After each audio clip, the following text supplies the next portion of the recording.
নীল আকাশের নিচে অসীম নীল সমুদ্রের বুকে হঠাৎ জলের উপর ভেসে ওঠে একটি হাসিমুখ। সে মানুষ নয়, তবু মানুষের চেয়েও বেশি মানবিক। আজ আমরা জানব সেই বিস্ময়কর প্রাণীটির কথা, ডলফিন। ডলফিন কোনো মাছ নয়, তারা স্তন্যপায়ী প্রাণী। মানুষের মতোই তারা শ্বাস নেয় ফুসফুস দিয়ে, বাচ্চা জন্ম দেয় এবং বুকের দুধ খাওয়ায়। বিশ্বজুড়ে প্রায় 40টিরও বেশি প্রজাতির ডলফিন রয়েছে।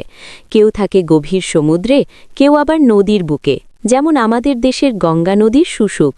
ডলফিনদের মস্তিষ্ক আকারে এবং ক্ষমতায় অত্যন্ত উন্নত।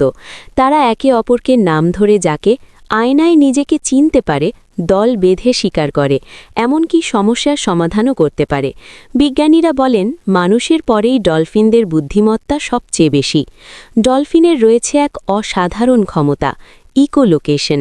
তারা শব্দ ছেড়েই সেই শব্দের প্রতিধ্বনি শুনে বুঝে ফেলে কোথায় শিকার, কত দূরে বাধা, এমনকি কোনো বস্তু কী দিয়ে তৈরি।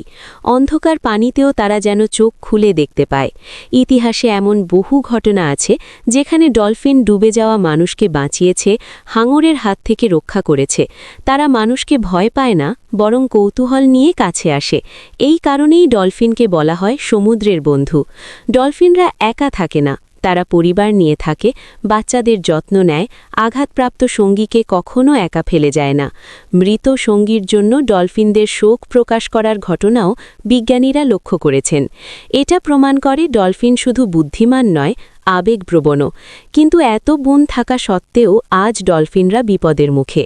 প্লাস্টিক দূষণ, জাল দিয়ে অতিরিক্ত মাছ ধরা, জাহাজের শব্দদূষণ, অবৈধ শিকার, এই সব কিছু ধীরে ধীরে তাদের অস্তিত্বকে হুমকির মুখে ফেলছে। ডলফিন কথা বলতে পারে না, কিন্তু তারা আমাদের সাহায্য চায়।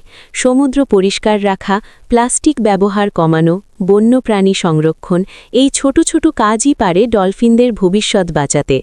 ডলফিন আমাদের মতো নয়, তবু আমাদের চেয়ে কমও নয়। তারা প্রমাণ করে বুদ্ধি, বন্ধুত্ব আর ভালোবাসা শুধু মানুষের মধ্যেই সীমাবদ্ধ নয়। পরের বার যখন সমুদ্রের ঢেউ দেখবেন, মনে রাখবেন ওই নীল জলের নিচে কেউ একজন হাসি মুখে আমাদের দিকেই তাকিয়ে আছে। ডলফিন কি মানুষের থেকেও বেশি বুদ্ধিমান?